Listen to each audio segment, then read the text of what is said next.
Praise the lord అందరికీ welcome to CPF media. నేను మీ అభినయ్ దర్శన్.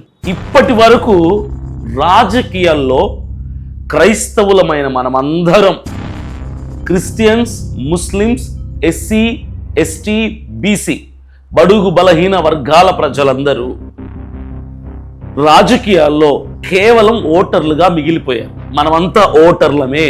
మనం కష్టపడ్డాం, మనం ప్రార్థించాం, కానీ నిర్ణయాలు ఎప్పుడూ కూడా పెద్దవాళ్ళవే. ఇప్పుడే సమయం వచ్చింది.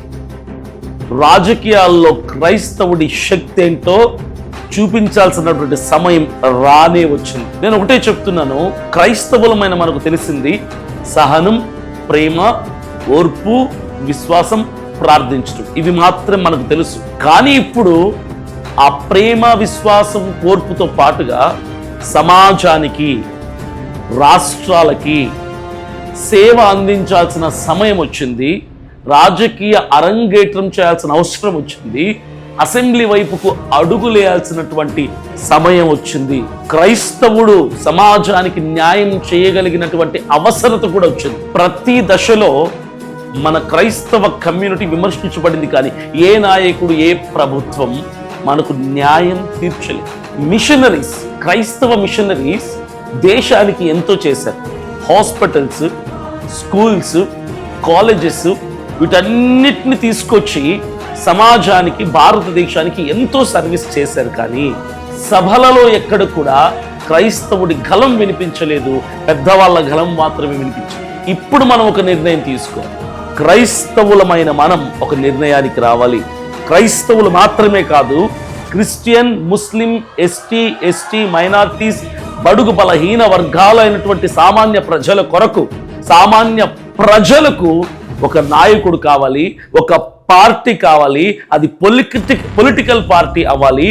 అసెంబ్లీ వైపుకు అడుగులు వేసే దిశగా పొలిటికల్ పార్టీని మనముగా స్థాపించుకోవాలి. మనకు ఒక పార్టీ కావాలి. ఇక మౌనాన్ని విడిచిపెడదాం, సహనాన్ని విడిచిపెడదాం. ఓర్చుకున్నది ఇక చాలు, బార్డర్లు, లిమిట్లు పెట్టుకున్నది ఇక చాలు. ప్రపంచంలో క్రైస్తవులు ఎన్నో దేశాలకి ఎంతో చేశారు, భారతదేశానికి ప్రత్యేకంగా ఎన్నో చేశారు. ఇప్పుడు ప్రతి సామాన్యుడి సమస్యని ప్రభుత్వం దృష్టికి తీసుకెళ్ళటానికి క్రైస్తవులు మాత్రమే కాదు, ప్రతి పేదవాడు, ప్రతి నిరుపేద, ప్రతి రైతు, ప్రతి సమస్యలో ఉన్నవాడు సమస్యని ప్రభుత్వానికి చేర్చటానికి, వినిపించటానికి, తెలియచేయటానికి నాయకుడు లేడు, వినటానికి ప్రభుత్వం దృష్టికి తీసుకెళ్ళటానికి. కాబట్టి ఇదే సరైన సమయం. క్రైస్తవుల పక్షమున ఒక మంచి నాయకుడు రావాలి, ఒక మంచి పార్టీ స్థాపించబడాలి. ఆ క్రైస్తవ విలువలతో సమాజ సేవ చేసేవాడు కావాలి. అలాంటి ఒక పార్టీ స్థాపించబడాలి. మనం ఒక పార్టీ పెట్టబోతున్నాం. మీ అందరికి చెప్పాను నేను మొన్ననే, అభినయ్ దర్శన్ అనే నేను ఒక పొలిటికల్ పార్టీని స్టార్ట్ చేయబోతున్నాను. మీ అందరి ప్రార్థన సహకారం నాకు కావాలి. దేవుని కృప నాకు తోడుగా ఉంది. మీరందరూ నా వెనక నా కోసం ప్రార్థనలు చేస్తున్నారు. ఈ సహకారం నాకు ధైర్యాన్ని ఇస్తుంది. నేనే ఆ సామాన్యుడిగా, నేనే రిస్క్ చేసి, నేనే ప్రాణాలకు తెగించి, ఎవరికి భయపడకుండా, ఏమైతుంది మహా అయితే ఉన్నది ఒక్కటే ప్రాణం కదా, తీసుకుంటే తీసుకోనిలే, లాక్కోవటానికి ఆస్తులు లేవు, తీసుకోవటానికి కబ్జాలు చేయడానికి స్థలాలు, పొలాలు లేవు, ఉన్నదొక ప్రాణం మాత్రమే. ధైర్యవంతుడైన నేను ప్రాణానికి తెగించి క్రైస్తవుల పక్షమున రాజకీయ అరంగేట్రం చేయబోతున్నాను. క్రైస్తవులందరినీ కూడా బలోపేతం చేయటానికి, ముస్లింలని, బీసీలని, ఎస్సీ ఎస్టీలని, బడుగు బలహీన వర్గపు ప్రజలని, సామాన్యుల కొరకు అభినయ్ దర్శన్ అనే నేనే ఒక పొలిటికల్ పార్టీని స్టార్ట్ చేయబోతున్నాను. ఇదందరికీ గుడ్ న్యూస్ అని నేను చెప్పగలను. క్రైస్తవులు మాత్రమే కాదు, సమస్యలో ఉన్న ప్రతి సామాన్యుడు, రాజకీయ నాయకుల మీద విరక్తి చెంది, రాజకీయాల మీద విరక్తి చెంది, ప్రభుత్వ పార్టీల మీద విరక్తి చెందిన ప్రతి ఒక్క సామాన్యుడికి ఈ సామాన్యుడైన అభినయ్ దర్శన్ చెప్తున్న ఒక గుడ్ న్యూస్ ఏంటంటే, మనం త్వరలో పార్టీని అనౌన్స్ చేయబోతున్నాం. ఒక పొలిటికల్ పార్టీని రిజిస్ట్రేషన్ చేయబోతున్నాం. రానున్న 2-3 నెలల్లో మన పార్టీని బహిరంగ వేదిక మీద ప్రజలలోనికి ఆ పార్టీని తీసుకెళ్లి, అది ప్రజల పార్టీగా, ప్రజల గలముగా, ప్రజలని, సామాన్యులని, సమర్థవంతుల్ని, జ్ఞానవంతుల్ని, బాగా వాక్చాతుర్యం ఉన్నటువంటి వారిని, యువతీ యువకులని రానున్న ఎలక్షన్స్ లో ఆంధ్రప్రదేశ్లో 10 స్థానాల్లో, తెలంగాణలో 10 స్థానాల్లో కంటెస్ట్ చేయించే విధంగా మన పార్టీ అడుగులు వేయబోతుంది. ఇది ఫెయిత్ మీద కాదు, ఫైట్ మీద నిలబడిన పార్టీ. ఇది రిలీజియన్ మీద కాదు, రెవల్యూషన్ మీద నిలబడుతున్న పార్టీ.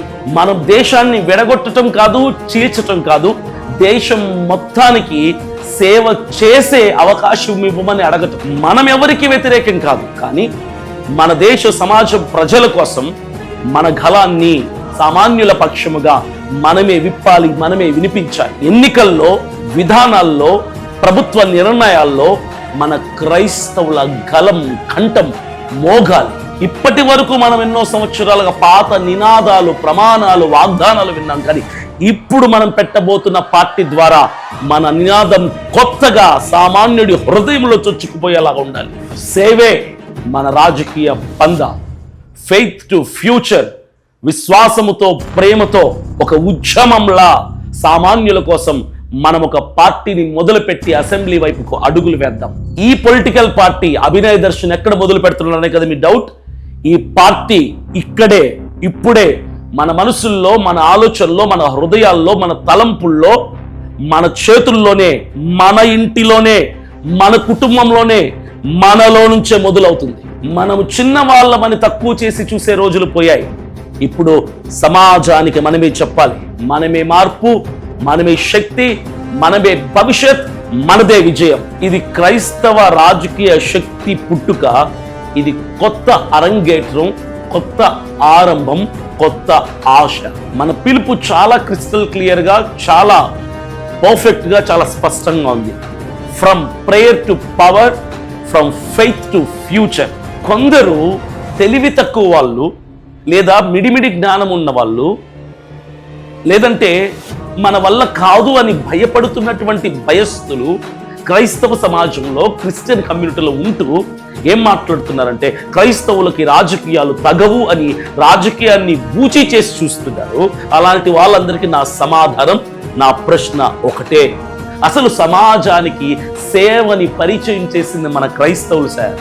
అలాంటి క్రైస్తవులు ఈరోజు రాజకీయంలో అడుగుపెట్టి ప్రజాసేవ చేయాల్సిన అవసరత వచ్చింది అంటున్నా. మనము హాస్పిటళ్ళు కట్టాం, స్కూళ్ళు కట్టాం, కాలేజీలు కట్టాం, అన్నం పెట్టాం, దుస్తులు ఇచ్చాం, ఎన్నో చేశాం.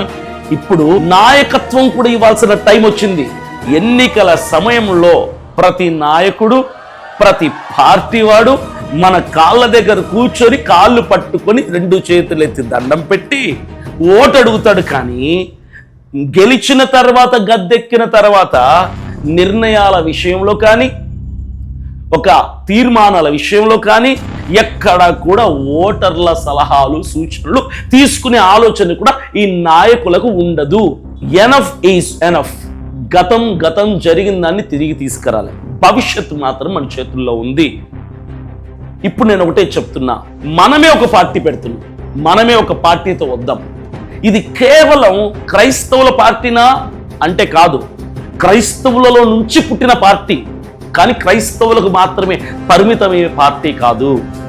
ప్రతి సామాన్యుడి కోసం, ప్రతి నిరుపేద కోసం, ప్రతి రైతు కోసం, ప్రతి నిరుద్యోగి కోసం, మోసపోయి అలసిపోయిన ప్రతి పౌరుడి కోసం, క్రైస్తవుల ఆవేదనలో నుంచి, క్రైస్తవుల విలువలతో పుట్టుకొస్తున్నటువంటి ప్రేమగల, మానవత్వపు విలువలు కలిగినటువంటి పార్టీ.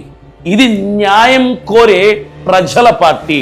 క్రైస్తవ విలువలతో, క్రైస్తవత్వంలో నుంచి పుట్టుకొచ్చిన న్యాయం కోరే ప్రజల పార్టీ మనం పెట్టబోతున్న పార్టీ. ఇది అభినయ్ దర్శన్ పార్టీ కాదు, ఇది మనందరి పార్టీ. మనమందరం కలిసి కట్టుగా చెయ్యి కలిసి ముందుకు అడుగులు వేసి విజయాన్ని తీసుకురావాల్సినటువంటి పొలిటికల్ పార్టీ ఇది.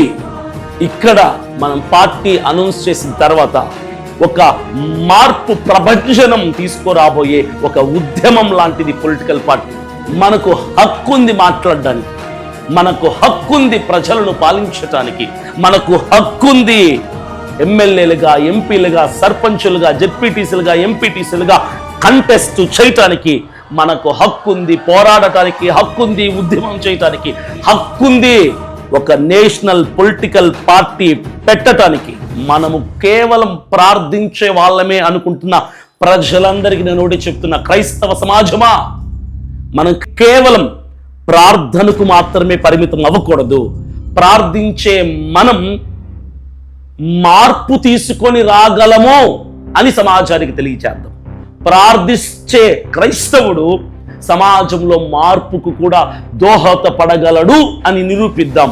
ప్రార్థించే నోర్లు న్యాయం కోరితే ఎలా ఉంటుందో చూపిద్దాం. ప్రార్థించే నోరు అన్యాయాన్ని ప్రశ్నిస్తే ఎలా ఉంటుందో కూడా చూపించే సమయం వచ్చింది. అది మన పార్టీతో సాధ్యమవుతుంది. మన నాయకులు రావాలి ప్రజల మధ్యలోకి, మన వాయిస్ వినిపించాలి దేశానికి, సమాజానికి, ప్రజలందరికీ. మన నాయకులు దిగి రావాలి ప్రజల మధ్యకి. ప్రజల యొద్దకే పాలన, అది మాటకు అంకితమైపోయింది.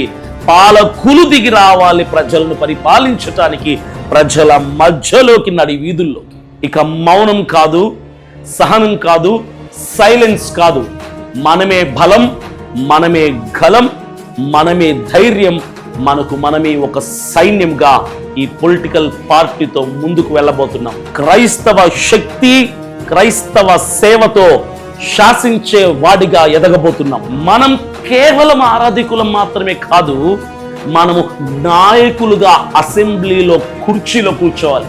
క్రైస్తవుడిలో ఈ మార్పు రావాలి అని ఈరోజు అభినయ్ దర్శన్ ఒక్కడితో మొదలైనటువంటి ఈ తొలి అడుగు వచ్చే ఎన్నికలకు ఇంకా 3 సంవత్సరాల టైంలోగా నాతో పాటు ఒక 3 లక్షల మంది ఉండేలాగా నేను పరిగెట్టబోతున్నా.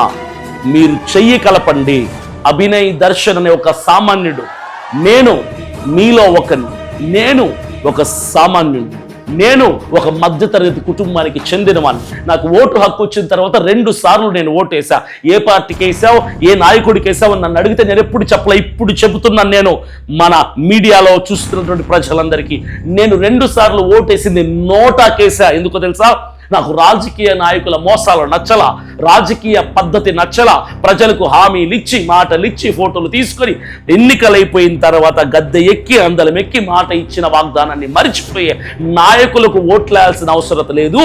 కొత్త నాయకత్వం రావాలి, కొత్త ప్రభుత్వం కావాలి, ప్రజలను గురించి ఆలోచించేటువంటి ఒక వ్యక్తి కావాలి. ప్రభుత్వం ఇస్తున్న నిధులని నియోజకవర్గంలో ఉన్న డివిజన్ల కొరకు, ప్రజల సమస్యల పరిష్కారం కొరకు ఖర్చు పెట్టే ఒక సామాన్యుడు కావాలి అని ఎదురు చూశాను. ఆ ఎదురు చూసే వ్యక్తి, రాబోయే వ్యక్తి నేనే అవుతానని నేను ఎప్పుడు అనుకోలేదు.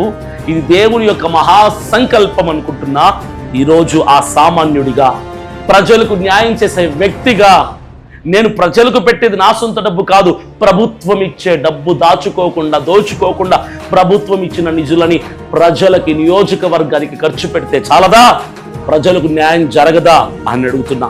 ఒకటే చెప్తున్నాను, క్రైస్తవ సమాజమా, క్రైస్తవుల్లో నుంచి పుట్టుకొచ్చిన అభినయ్ దర్శన్ క్రైస్తవ విలువలతో రానున్న రోజుల్లో సమాజ సేవ చేయబోతున్నాం. ప్రిపేర్ అవ్వండి, సిద్ధపడండి. ప్రతి యువతి యువకుడిని నేను తట్టి లేపుతున్నా.